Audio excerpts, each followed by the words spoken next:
My name is Violet Sinclair. I'm 33 years old, and about 6 weeks before I was supposed to get married, I learned something I should have understood much earlier. Stability doesn't guarantee loyalty. Sometimes, it just makes you easier to overlook. I work in logistics planning for a regional distribution company. My life has always been structured. Early mornings, clean schedules, systems that make sense. I like knowing where things are going, how they get there, and what happens if something breaks along the way. Control doesn't comfort me, predictability does. And for a long time, I thought that was enough. Daniel Reeves is 31, the kind of man people trust almost immediately, without ever stopping to ask themselves why. He's warm in a way that feels effortless, attentive without looking like he's trying. The kind of person who makes conversations feel easy, like you're not carrying your half alone. Being around him felt like relief. At least, that's what I told myself. We were together for 4 years, engaged for almost 1. The wedding was already planned for early next year.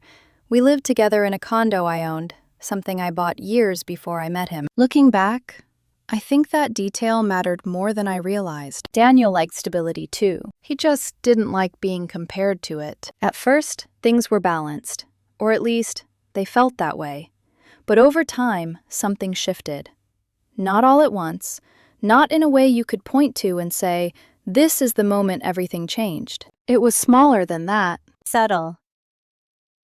Almost reasonable. He started correcting me in conversations. Just small things at first. Details in stories. The way I phrased something.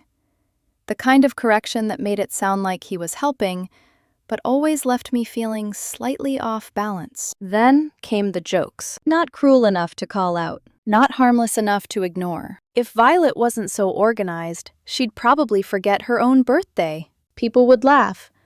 I would smile. Because it wasn't wrong exactly. It just wasn't kind. And then there were his friends. Daniel's friend group was tight. The kind of closeness that blurred into judgment. They called it honesty. Like that made everything acceptable. His ex-girlfriend Vanessa was the loudest voice in the room. Confident, sharp, always watching. And Daniel, he mirrored her more than he probably realized, especially when he wanted approval. About a month ago, we were at a small birthday dinner for Vanessa. Someone asked about my job, and before I could answer, Daniel smiled and said, "Violet's role is stable, safe. She likes things predictable." There was something about the way he said safe that made it sound like a limitation instead of a strength. He rolled his eyes. "You're being sensitive again," he said. It was a compliment. "Not everything is an attack, Violet." That sentence stayed with me longer than it should have, because it wasn't the first time I heard it, and it wasn't the last. There was a pattern. When Daniel felt watched, he needed to win the room, and the easiest way to do that was to make me just slightly smaller than him, just enough to remind everyone where he thought I stood. Last Friday, he invited me out for drinks with his friends at a busy patio bar downtown. He texted me earlier that day. "Dress nice." It should have felt normal. It didn't. I showed up on time. Calm, polite, ready to be agreeable. The first half hour was fine. Easy conversations, light drinks, familiar rhythm. Then Vanessa brought up Daniel's past relationship. Again, not in a direct way. More like an inside joke that everyone was expected to understand. Daniel laughed a little too loudly. That specific laugh he uses when he knows people are watching. And then, he looked at me, not like a partner, more like I was something he could use. He started listing things he wanted this year. A bigger apartment, more travel, a promotion. His tone shifted slightly when he said the next part. Higher standards. His eyes stayed on me when he said it. Not aggressively, just long enough for everyone else to notice. I tried to keep things light. I asked if he was okay. Said he sounded a little stressed. That was apparently the wrong move. Vanessa snorted. Someone else laughed. Daniel leaned back in his chair and smiled in a way that didn't reach his eyes. "You always do this," he said. Turn everything into something serious when we're just having fun. That word again. Fun. It was always the shield. If I reacted, I was the problem. If I stayed quiet, the pattern continued. I kept my voice calm and asked if we could step outside for a second. He waved his hand at me, like I was interrupting. "No," he said.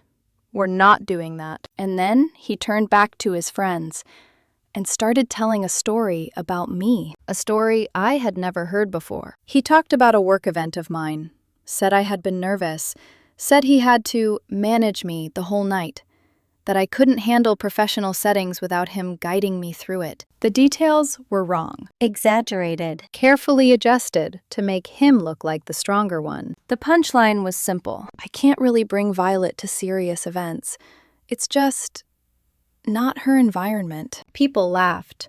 Some of them hesitated, but no one stopped him. I could feel the heat in my face. Not from embarrassment, but from recognition. This wasn't new, just louder. "I don't remember it that way," I said. My voice was steady.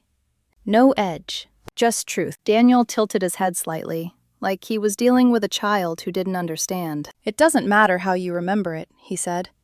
"It matters how it actually was." Then he added something that shifted everything. "I need someone who can keep up with me, not someone who constantly needs reassurance." That was the moment I understood. He wasn't joking. He was building something. Every comment, every detail, every shift in tone. He was setting the stage. Standards. Keeping up. Embarrassment. All of it leading somewhere. And the worst part, I had seen this performance before, just never this clearly. He stood up slightly, just enough to raise his presence. His voice lifted, just enough for nearby tables to notice. That specific volume. "I'm tired," he said, "of pretending Violet is on my level." The air shifted. Silent. "She's safe," he continued. "She's predictable. And honestly, she's boring." I didn't move, didn't speak, didn't react, because something inside me had already gone quiet. Then he said it. The line he had been building toward all night. The one he probably thought would force a reaction. "You're never going to be good enough for me, Violet." Everything stopped. Not dramatically, just completely. I noticed small things. The condensation sliding down my glass. The faint flicker of string lights above us. The way no one at the table knew where to look. They were waiting for me to argue, to cry, to defend myself, to prove him right. But I didn't feel angry. Not the way I expected. It was something else. Clear. Simple. Final. This wasn't stress. This wasn't a misunderstanding. This wasn't a bad night. This was who he chose to be when people were watching. I stood up slowly, careful not to knock the table. I smiled. Not sarcastic, not forced, just calm. I nodded once. "You're right," I said, and I meant it. Not because he was correct, but because I finally understood something I had been avoiding for a long time. I grabbed my jacket, turned, and walked away. I didn't raise my voice, didn't explain, didn't look back. Behind me, I could hear the shift, the murmuring, the confusion, but it didn't follow me. For the first time in a long time, nothing did. I paid my tab at the bar on the way out because I didn't want any loose ends. The bartender gave me a look like he had seen this exact scene before. Not pity, not surprise, just that quiet recognition people have when they witness something private become public. I got into my car and sat there for a minute before starting it. My hands were steady. My chest was calm. I wasn't shaking. I wasn't spiraling. I wasn't replaying the sentence over and over like I thought I would. I just felt done. I drove home with the radio off. The city lights slid across my windshield in pale yellow lines. And for once, I didn't feel the need to call anyone. I didn't need someone to tell me I had done the right thing. I didn't need to hear that Daniel was wrong. Some part of me already knew. When I pulled into my driveway, I turned my phone face down on the kitchen counter and went to bed. No texts. No apologies. No explanations needed. The next morning, I woke up to missed calls and messages. Not from Daniel. From his friends. That was unexpected. And it was the first sign that the night hadn't ended after I walked away. When I finally turned my phone over, there were 7 notifications, 3 missed calls, 4 long messages, all from different people in Daniel's circle. That alone told me something had gone sideways after I left. The first message was from Maya, someone I had always considered neutral. She wasn't close to me, but she had never been cruel either. "Hey Violet, are you okay?" she wrote. Then, a few minutes later, "I'm really sorry about last night." That wasn't something Daniel's friends usually said to me. The second message was from Vanessa. That surprised me more than anything. His ex-girlfriend, the woman whose approval he seemed to chase, even when he pretended not to. Her message was short. "Can you call me when you have a minute?" The third was from a number I didn't have saved, but I recognized the name in the signature. Jenna. One of the quieter women in the group. The kind who usually watched everything and said very little. I didn't respond right away. I made coffee. I showered. I went through my normal morning routine because I wanted to see how it felt not to rush towards something Daniel had broken. It felt calm. Too calm, honestly. Around noon, I finally listened to Maya's voicemail. Her voice sounded uncomfortable, like she had rehearsed what to say and still hated saying it. She told me that after I left, Daniel didn't stop. He kept going. At first, he laughed like the whole thing was supposed to be funny, like my walking away was just another part of the performance. Then he said he was relieved he had finally said it out loud. According to Maya, he told them he had been carrying me for years. Carrying me. The word landed strangely, as if I hadn't owned the condo we lived in, as if I hadn't organized most of our life, as if I hadn't been the one quietly keeping everything steady, while he called steadiness boring. Maya said the table got awkward after that. Someone asked why he stayed with me if he felt that way. Someone else said humiliating your fiancé in public wasn't exactly a great look. Daniel brushed it off at first, but then Vanessa said something no one expected. She told him it was unnecessary, mean, that he didn't have to cut me down to prove a point. I sat very still when I heard that part, because if even Vanessa thought he had gone too far, then the room must have shifted hard. Maya said Daniel snapped at her, accused everyone of taking my side, said they always did this. Always turned against him when he was finally honest. He got defensive, loud enough that the server came over and asked if everything was okay. The voicemail ended with Maya saying she wanted me to know I didn't deserve what happened. Then, softer, she said, "I'm sorry I laughed earlier." I stood in my kitchen with the phone in my hand, staring at the wall, not crying, not relieved, just realizing that the version of Daniel I dealt with privately wasn't even the worst version of him. The worst version came out when the room stopped rewarding him. Then I opened Jenna's message, and that one changed how I looked at the entire relationship. Her text was longer, careful, like she had written it, deleted it, and written it again. She said she hoped it was okay to reach out directly. She said what happened after I left didn't sit right with her. She said she had gone home feeling sick because the whole thing felt less like a breakup and more like Daniel trying to get applause. That sentence stayed with me, trying to get applause, because that was exactly what it was. Jenna said once I was gone, Daniel started venting harder instead of calming down.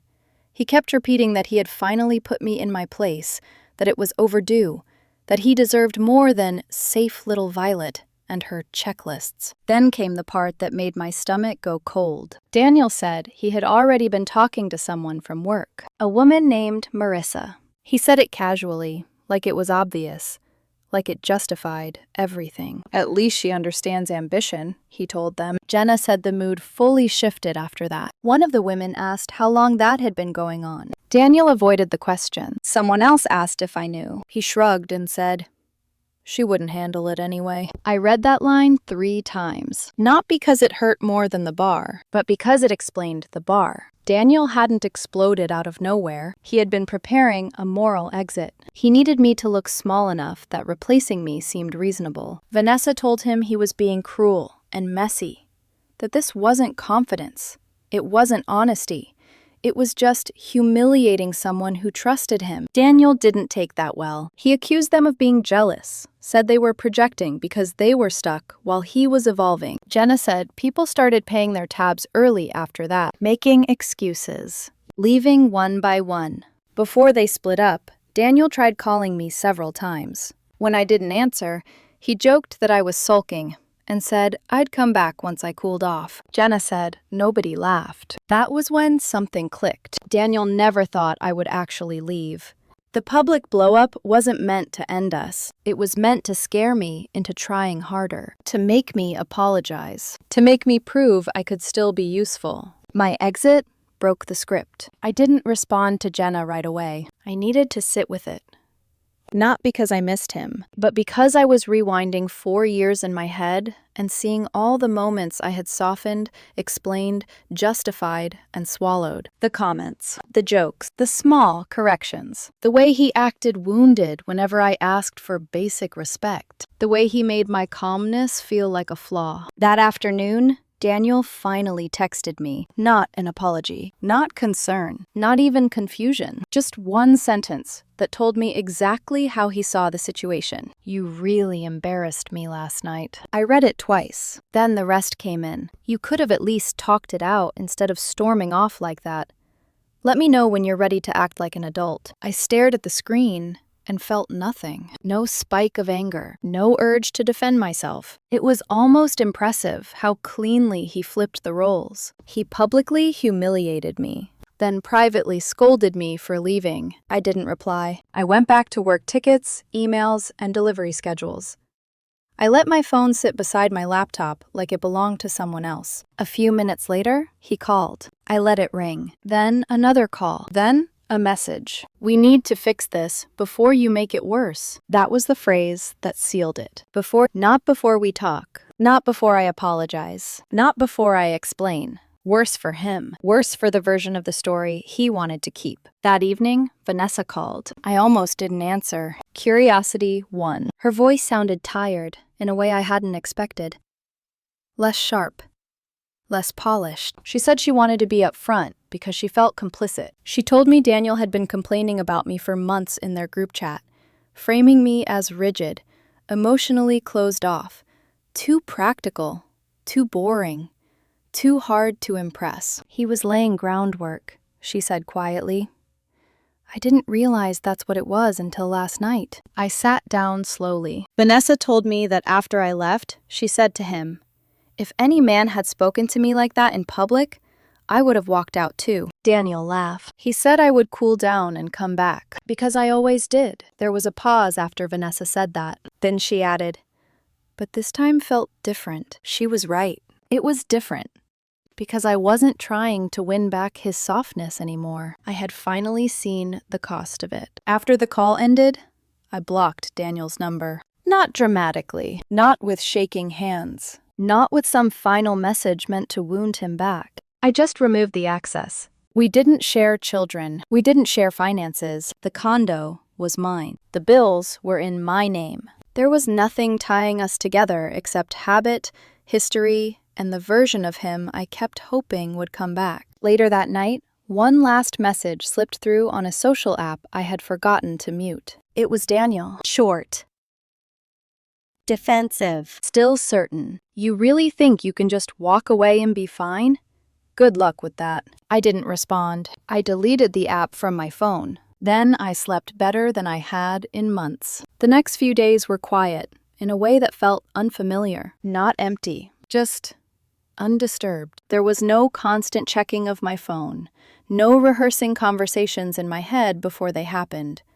No adjusting my tone, my words, my reactions in anticipation of how Daniel might respond. It was strange at first. Then it started to feel like something I had been missing without realizing it. I went to work.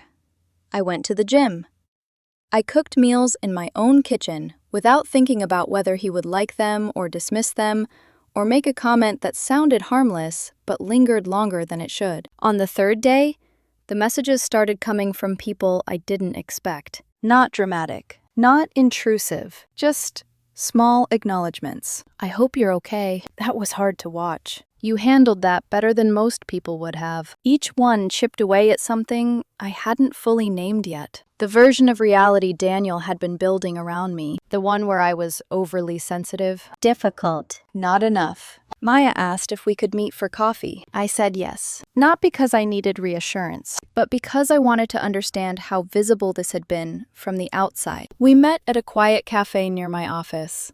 The kind of place where people spoke softly and didn't linger too long. Maya looked uncomfortable at first, like she wasn't sure how much honesty was allowed now that I wasn't part of Daniel's orbit anymore. Then she exhaled and said it plainly. He does this. Not aggressively, not dramatically, just a statement. She told me Daniel had a pattern of escalating when he felt bored or insecure, that he needed friction to feel in control, that calm didn't excite him. It made him restless. And you were calm, she said. You didn't react the way he expected. I nodded slowly, because that had always been the problem. Not that I was difficult, but that I wasn't. Maya stirred her coffee and added something that stayed with me. You're not the first woman he's done this to, she said. You're just the first one who left mid-sentence. Mid-sentence. That detail mattered more than anything else. I didn't wait for closure. I didn't wait for him to finish. I didn't wait for permission to leave. I just left. Meanwhile, Daniel wasn't handling the silence well. That part became obvious quickly. He started posting on social media. At first, it was vague. Quotes about growth, about outgrowing people who couldn't keep up, about choosing yourself. Then it shifted. Subtle at first, then less subtle. Posts about men being underestimated. Stories about partners who can't handle ambition. The kind of messages designed to look general, but aimed directly at one person. At me. I didn't respond. Not publicly. Not privately. No explanations. No clarifications. I had already said everything I needed to say by leaving. About a week later, Jenna messaged me again. She said Daniel was telling people I was emotionally unavailable, that I had blindsided him by disappearing, that I refused to communicate like an adult. I read that and felt something close to amusement. Not because it was funny, but because it was predictable. Jenna said she corrected him once, told him that wasn't what happened. He accused her of betrayal. They hadn't really spoken since. That was when something settled into place for me. Daniel wasn't upset that he lost me. He was upset that he lost control of the story. And without that control, the version of himself he had been performing started to unravel. That weekend, he showed up at my condo, unannounced. That was the first time I felt tension again. Not fear, just awareness. Because this was the moment where boundaries either held or collapsed. The knock came sharp. Impatient. Like he was already irritated, I had made him come over. I stood still for a second before opening the door. When I did, he looked exactly how I expected. Put together, carefully styled. Wearing the jacket I had once told him made him look confident. His expression sat somewhere between wounded and superior. Rehearsed. Control. He didn't wait for me to speak. This has gone too far, he said immediately. We need to reset. Reset. Like the past week had been a technical glitch. Like nothing real had happened. You disappearing like that? He continued. That's not how adults handle conflict, Violet. He stepped forward slightly, not aggressively. Just enough to imply he expected to come inside. I closed the door. Not slammed, not dramatic, just closed it right in the middle of his sentence. There was a pause on the other side, then a slower knock, then my name, sharpened with irritation. Violet. I opened the door again. Only a few inches this time, enough to be clear. This conversation is over, I said. My voice was calm, steady, unfamiliar. Even to me. You don't get to show up here unannounced, I added. And you don't get to decide we're resetting anything. His expression shifted, just slightly, from control to confusion, then irritation. You can't seriously end a 4-year relationship like this, he said. I met his eyes. I didn't, I said. You did. He let out a short laugh. Sharp. Disbelieving. This is ridiculous, he said. You're overreacting. That word again, overreacting. As if the scale of my response determined the validity of what happened. You embarrassed me, he added. Walking out like that in front of everyone, I felt something almost like detachment. Like I was watching a scene I had already lived through too many times. I didn't embarrass you, I said.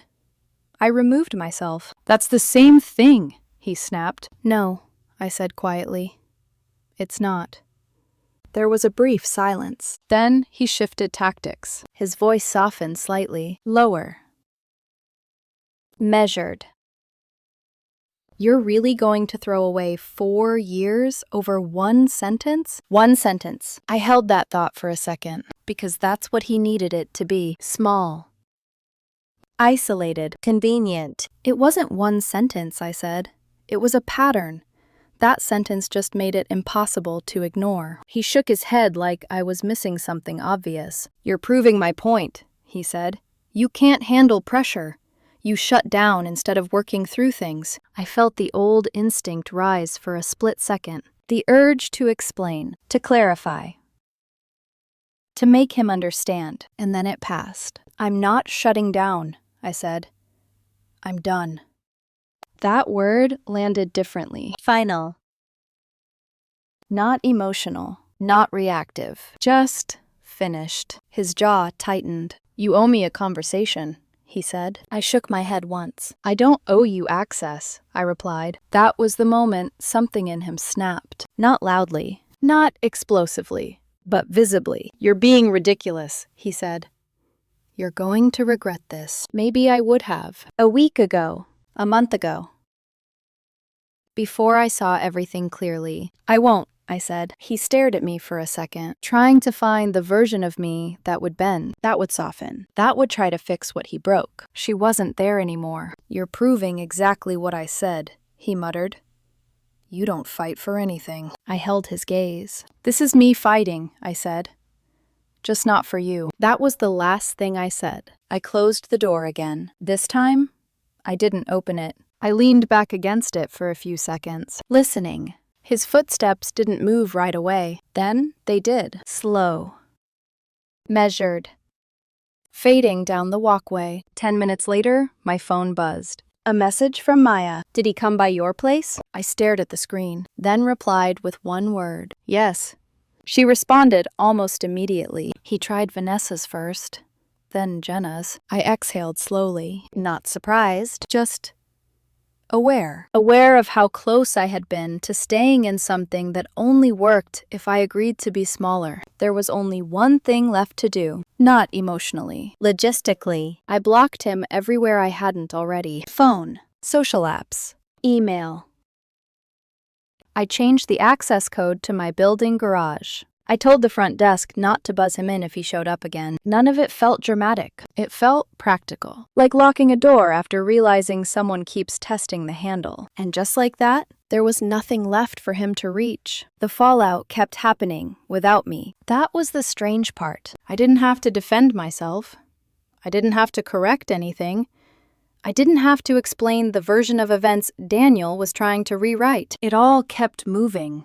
Without my involvement. People reached out, not to gossip, not to pull me back into the story, just to quietly confirm what they had already seen. One of them admitted they always wondered why I stayed. That one stung a little, not because it was cruel, but because it was honest. For a long time, I didn't have a clean answer for that. Love, maybe. Habit, definitely. And somewhere underneath both of those, the belief that if I just handled things better, said things more carefully, reacted less, things would stay calm. I thought stability was something you could build together. I didn't realize I was the only one maintaining it. Daniel, from what I heard, didn't slow down immediately. For about a week, he went in the opposite direction, posting more, talking louder, telling different versions of the story depending on who was listening. In some, I was insecure. In others, I was distant. In a few, I was cold and hard to connect with. In none of them did he mention the sentence he shouted or the silence that followed it. But something shifted anyway, because without me reacting, his version didn't have anything to push against. There was no argument, No back and forth. No emotional response to justify his narrative. Just absence. And eventually, people noticed that. Maya told me the tone around him changed. Not dramatically, just subtly. People stopped engaging as much. Stopped validating. Stopped asking questions that gave him room to explain. Vanessa, apparently, pulled back completely. Jenna stopped responding altogether. Even the ones who stayed in his orbit started keeping a little distance. Because once you see a pattern clearly, it's hard to unsee it. A couple of weeks later, Tessa, someone I had barely spoken to directly before all of this, sent me a message. Short. Simple. He finally asked why everyone drifted. I read it once, then again. And? I typed back. Her reply came a few minutes later. I told him the truth. There was a pause before the next message came through. People get tired of watching someone cut another person down just to feel taller. I stared at that sentence for a long time. Not because it felt like justice. It didn't. It felt distant, like something that belonged to a version of my life I had already stepped out of. That was the part I didn't expect. I didn't feel victorious. I didn't feel like I had won anything. I just felt removed. Like the emotional weight of the situation had finally detached from me. The interesting part wasn't what happened to him. It was what happened to me. My life didn't explode. It didn't collapse. It didn't become dramatic or chaotic. It stabilized. Quietly. Almost boringly. My routine stayed intact. I woke up at the same time, went to work, went to the gym, cooked meals, slept through the night. The difference was, I wasn't carrying someone else's reactions inside my day anymore. I wasn't second-guessing sentences before I said them. I wasn't calculating tone. I wasn't bracing for correction. There was no background noise. No tension sitting just beneath the surface. Just space. At first, that space felt unfamiliar. Then it started to feel like something I didn't want to lose again. About a month passed before his name stopped coming up entirely. That was the real ending. Not the bar. Not the shouting. Not the door closing. Not the messages. The real ending was when the story stopped being told at all. When it no longer needed to be explained. When it just wasn't part of my life anymore. Looking back, the loud part was never the point. The bar. The friends watching.